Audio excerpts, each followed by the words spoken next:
Hi everyone, my name is Sophia Weiland with Death Valley Insider. I'm joined today by Ben Standig, who covers the Washington Commanders for The Athletic and the host of Standing Room Only podcast. So let's jump right in. So obviously this is going to be very Jayden Daniels heavy. He's the former LSU quarterback who is now a player for the Washington Commanders. Let's start all the way at the beginning, draft night. Would you have thought confidently that Daniels was going to be the pick for them, or what was your thoughts on that? Oh, well, first, thanks for having me on. And everybody should know Sophia's doing a great job. I've been a nightmare to wrangle. She's doing a great job here getting me on here. Okay. Yeah, when the Commanders, when you had the number 2 pick, I think at that moment Drake May felt maybe more of the odds-on favorite. But about a few weeks after that, and talking to people around the league and just thinking about the situation more, knowing that Daniels is a more experienced guy than May and some of the others, I kind of got on board with Daniels and stuck with that throughout, even though, there was a lot of questions about what Washington's plans were. But it just felt that Daniels was viewed as the better prospect right now. Obviously, you guys saw firsthand what he can do on the field as a runner and a passer. And I should probably switch that as a passer and a runner. But also, there's a lot of maturity that's with him. He's 23. He started games for 5 years in college. He has experience coming in. So I think for the last, I don't know, couple months or so, Daniels to me felt like the guy. So ultimately, I wasn't surprised, even though admittedly we all weren't really sure what was going to happen until it did.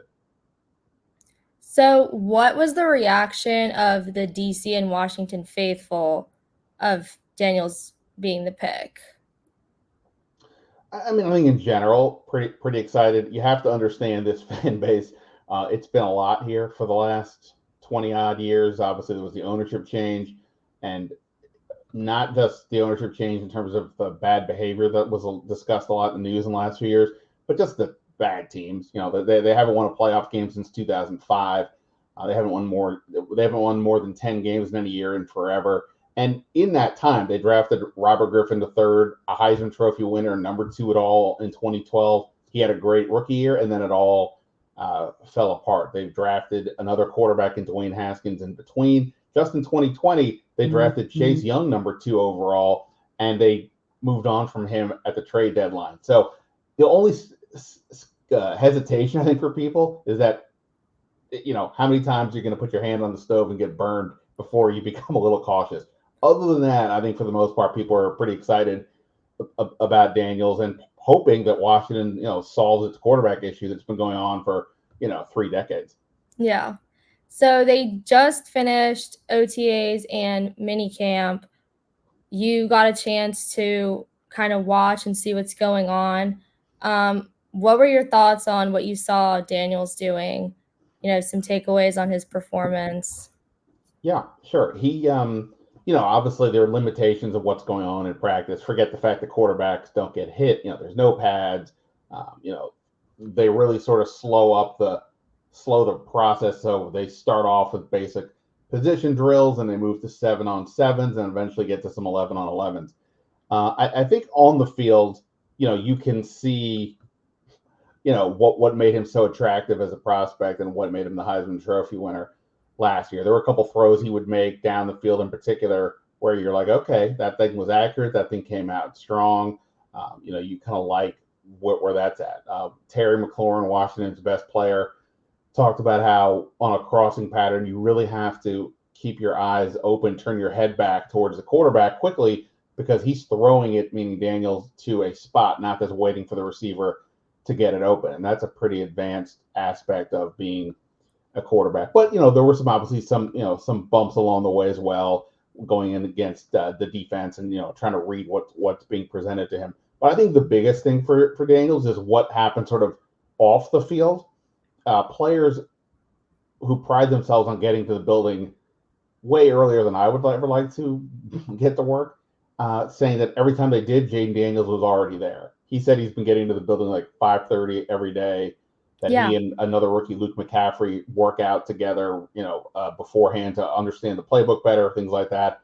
And that on top of that he's a hard worker, that Daniels is like a chill guy in the locker room, that he's not coming in with some cocky attitude. Look at me, you guys are lucky to have me. He's trying to be one of the guys. He seems to have been that way throughout. Coaches and players have talked about that. And as a leader, you have to be strong and forceful, but at the same point, you want to have the guys feel comfortable talking to you and being one of the guys. And so far, he's shown all of that. I think that's really well.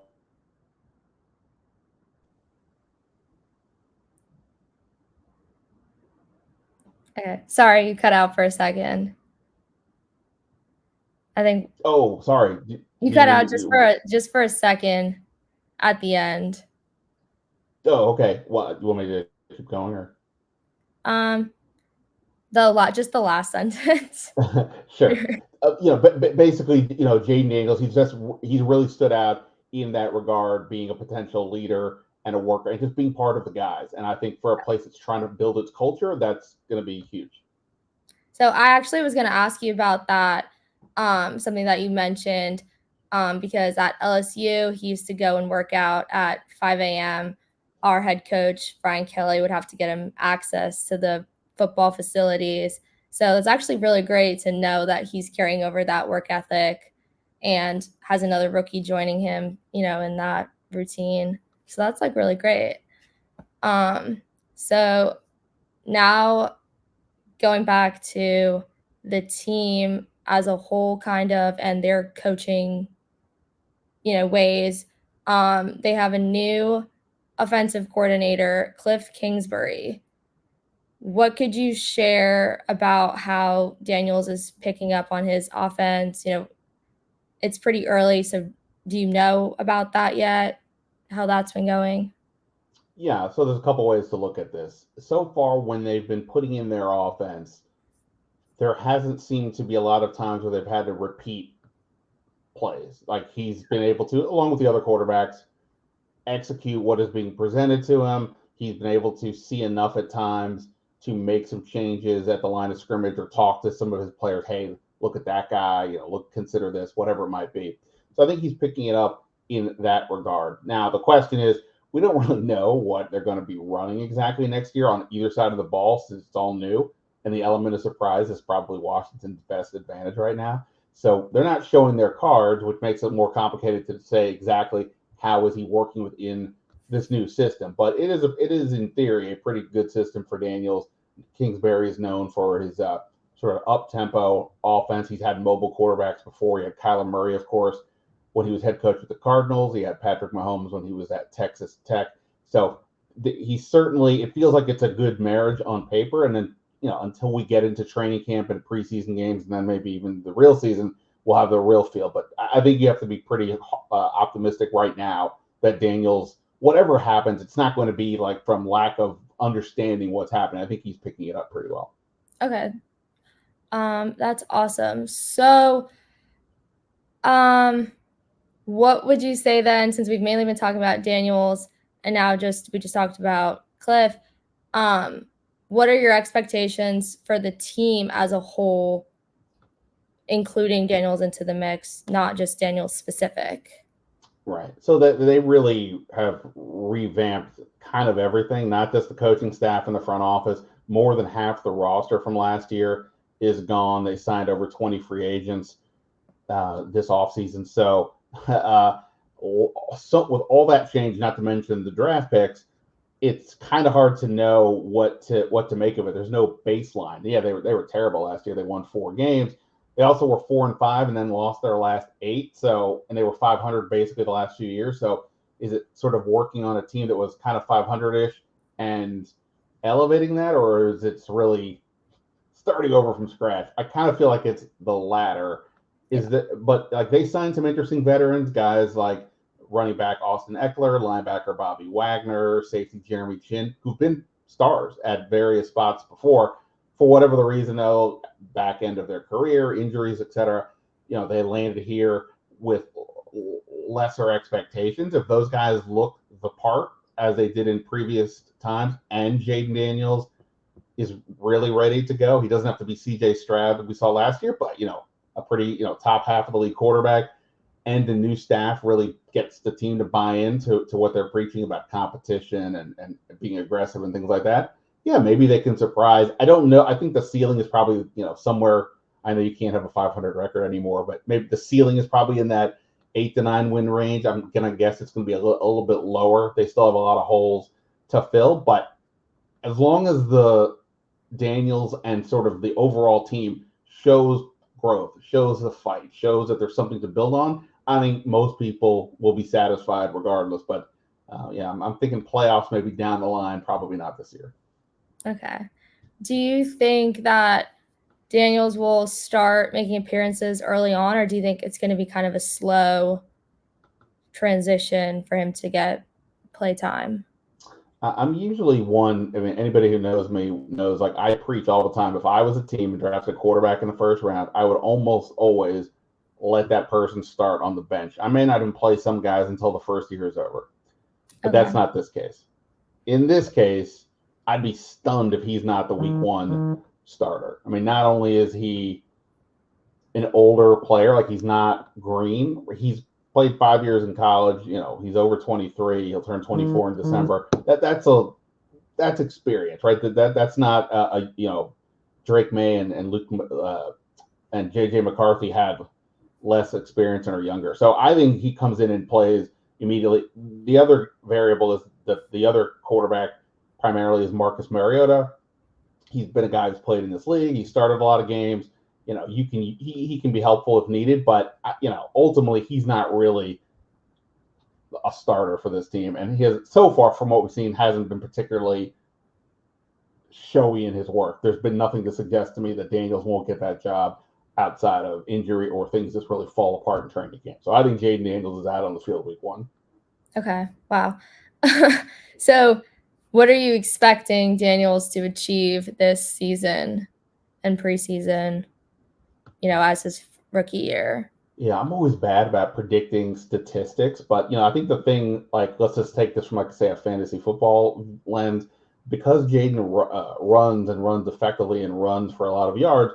Like, he's going to put up some good numbers, even if his passing takes a little bit of time to develop, right? I mean, he'll be able to escape the pocket, get first downs, and make plays in that regard. He's got to avoid big hits. I mean, he took a lot of them last year. We saw at LSU. Some of the highlights or lowlights were kind of cartoonish, so he's got to avoid that. He's obviously also not the biggest guy. But that aside, I think he is got a chance, though, to be an effective passer. They've got two good receivers in Terry McLaurin and Jahan Dotson. They added a veteran tight end in Zach Ertz. I mentioned Austin Eckler. He's an excellent pass catcher out of the backfield. They've got a viable running back in Brian Robinson. The offensive line's a little bit shaky, and I think that's where a lot of people are worried. But, if you tell me that Daniels throws for over 3,000 yards and, 20-ish touchdowns and runs for another 500 yards, give or take, maybe that's too high, I don't know. None of that would stun me. If you also tell me he throws double-digit interceptions and, there has some adjustments, some struggles while adjusting, sure, that's part of the nature. I think the key is just put the rookie in the best position to succeed and not lose confidence. I'm not that worried about the latter, but I think he's got a chance to have a pretty good year. I just worry that some people are going to make the expectations way too high for year one, and I hope people can be realistic. But hey, maybe he's CJ Stroud this year and shocks the world. But I think he'll do fine. But just everybody could calm down a little bit. Well, that was really great. Thank you so much for your time. I'm really excited to see how Jayden Daniels does this season. Would you like to tell the viewers where they can view your work and your social media handles? Sure. Yeah, thanks for that. Yeah, of course, I write for The Athletic, so you can check that out on Twitter or X. I'm at Ben Standig. And yeah, you mentioned my podcast, Standig Room Only. Do a lot about, pretty much Commanders a couple times a week.